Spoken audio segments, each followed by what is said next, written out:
Ok, là on sort un peu des carcans de ce qu'on a l'habitude de voir sur la chaîne, mais c'était un produit dont je voulais absolument vous parler. Je vous présente l'ordinateur portable qui a réinventé l'utilisation de l'ordinateur portable en fait tout simplement. C'est le Asus ZenBook Fold 17 OLED. Alors, un nom à rallonge qui tout simplement en fait cache quelque chose qu'on ne voit pas habituellement sur les ordinateurs portables. Ici on a un ordinateur portable standard qui va faire, allez, 12,5 pouces si je dis pas de conneries, mais tout se cache sous ce clavier, puisqu'en fait on a ici un immense écran pliable, voilà, genre, et c'est juste fou. Toutes les utilisations possibles avec cette machine, c'est juste monstrueux. Bon, avant de rentrer dans le vif du sujet concernant ce ZenBook Fold OLED, je voudrais juste remercier Asus qui m'a prêté l'ordinateur pour que je puisse vous en parler un petit peu. Alors, le ZenBook Fold OLED, c'est, comme vous l'avez compris, un ordinateur portable à écran pliant qui peut donc décupler la taille de visionnage puisque sous le clavier, vous avez directement votre écran. Alors, voilà. Il faut aussi prendre en compte que c'est un ordinateur qui va être relativement épais, pas doté de beaucoup de ports, même si vous avez un USB-C ici, je crois que vous en avez un autre sur le dessus. Voilà, vous avez 2 ports USB-C, un port jack, et c'est à peu près tout.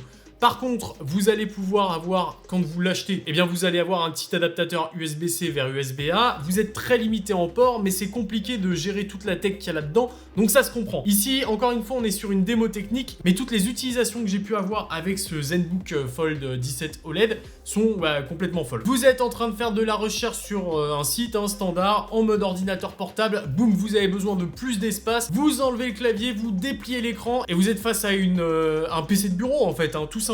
Imaginez les possibilités si on rajoute à ça du cloud gaming, si on rajoute à ça la possibilité d'avoir un écran plié devant le clavier avec des informations en bas, des informations en haut. Bref, les possibilités sont infinies. Vous pouvez l'utiliser en tablette Windows, vous pouvez l'utiliser directement en liseuse, en mode livre. En plus, le format et le design s'y prêtent bien. On a l'impression d'avoir la reliure entre les mains avec ce cuir qui est juste ici, ou ce simili-cuir je pense. Bref, je veux pas vous parler de performance, je veux pas vous parler de tout ça parce que ici c'est pas l'intérêt. Moi ce que je voulais c'était vraiment vous montrer que ouais ça existe, on s'oriente vers ce type de produit.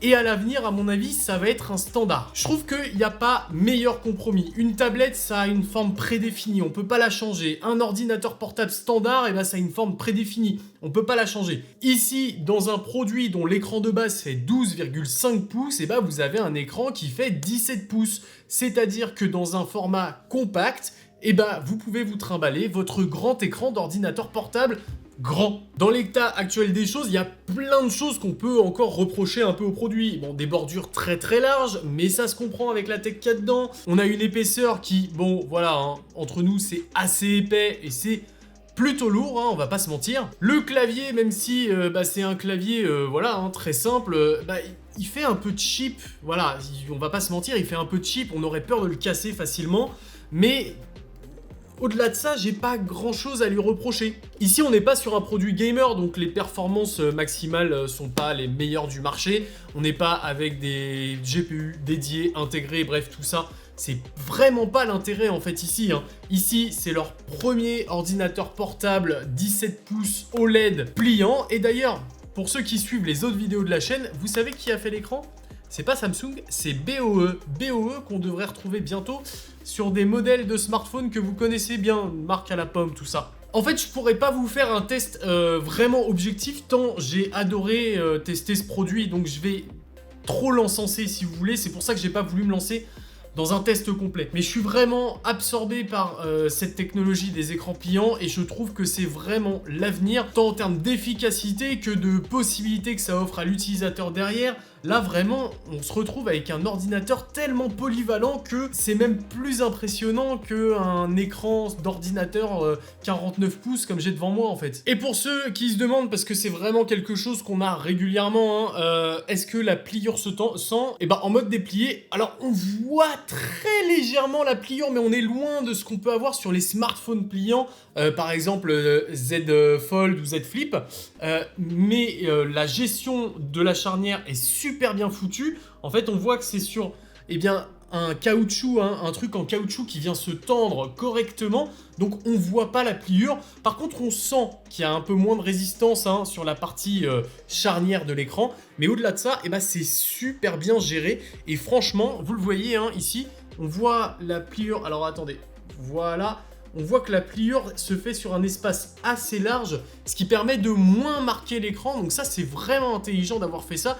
Alors c'est quelque chose qui est possible parce qu'on a un produit qui est épais, on a un ordinateur portable, c'est vrai que sur un écran de téléphone portable ce serait plus compliqué d'avoir voilà, un espace de charnière aussi large que ça. Bon, ce serait un peu compliqué. Là où c'est intelligent, eh ben, c'est que l'écran vient renforcer la position de la charnière. Là, j'ai repositionné le clavier et vous voyez que la charnière, eh ben, elle gêne beaucoup moins. Elle est remplie quasiment entièrement par le clavier, ce qui évite aussi de forcer le pli hein, en bas. Franchement, de la conception à la réalisation, ici, on a un ordinateur qui est vraiment passionnant pour les fans de tech. Bon, pour ceux qui veulent quand même quelques specs, on a ici un Intel Core i7 12050U, un processeur qui est fait pour des petites machines portables, parce que bah, là, on n'a pas la place de mettre tout ce qu'on veut mettre en termes de techno puissante, et il va être assisté par 16 Go de RAM en DDR5. Vous avez un stockage de 1 Tera, et pour terminer hein, sur les grosses infos hardware, et bah, la partie graphique, c'est un Intel Iris Xe, hein, c'est un petit chipset Intel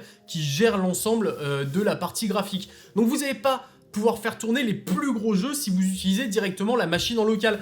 Par contre, si vous allez sur du cloud gaming, là, ça va pouvoir être un peu plus faisable. Mais vraiment, ce qui est le plus intéressant, c'est les possibilités qu'on a au niveau de l'écran. Soit vous l'utilisez en mode ordinateur standard et vous avez un écran de 12,5 pouces avec une résolution de 1920 par 1280. Alors, quand il est plié, c'est du 3,5, c'est pas vraiment du 16 neuvième ni du 16 dixième, c'est un format un peu bâtard, mais là où ça devient intéressant, c'est si vous enlevez le clavier et que vous le dépliez pleinement, et bah là vous avez un écran en 4 tiers d'une résolution de 2560 par 1920, et franchement c'est très agréable à utiliser. C'est vrai qu'on s'est habitué au format de plus en plus long, de plus en plus large, je veux dire, qu'on en oublie le format 4 tiers de base qui finalement est toujours aussi efficace à utiliser, notamment par exemple pour ce qui est de l'affichage des pages web. Je trouve que c'est plus efficace, on a vraiment le contenu qui est concentré dans l'espace et ça marche plutôt bien.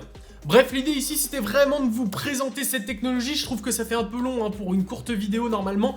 Je vais pas y aller par 4 chemins. Je vous recommande pas cet ordinateur dans l'état actuel des choses. Aujourd'hui, je trouve que c'est une magnifique démonstration technique, mais c'est une technologie qui reste encore un peu chère hein, pour vraiment en profiter pleinement. Donc, clairement, voilà, je vous le dis, l'intérêt ici, c'est de vous montrer ce monstre, cette prouesse techno, je trouve, en fait, voilà, il n'y a pas d'autre mot. C'est une prouesse technologique qui peut amener à de très belles choses par l'avenir si Asus continue de développer eh bien, ce pan-là de leur informatique mobile. J'espère que ça vous aura plu, que j'ai pu vous montrer ce produit, parce que vraiment, je trouve que c'est le futur de la technologie, et Asus, sans déconner, encore une fois, merci beaucoup de me l'avoir prêté, et j'attends avec impatience de voir les prochaines versions eh bien, de cette machine qui, pour moi, représente un peu le futur de l'informatique portable. Si vous aimez ce genre de vidéo, pensez au petit like, pensez aussi à vous abonner et à activer la cloche. C'est le meilleur moyen de soutenir la chaîne et en plus c'est gratuit. Moi je vous laisse avec cette vidéo qui parle aussi d'un ordinateur portable qui est très intéressant. Et on se retrouve très bientôt pour plus de contenu sur la chaîne. C'était Nacrium. Ciao!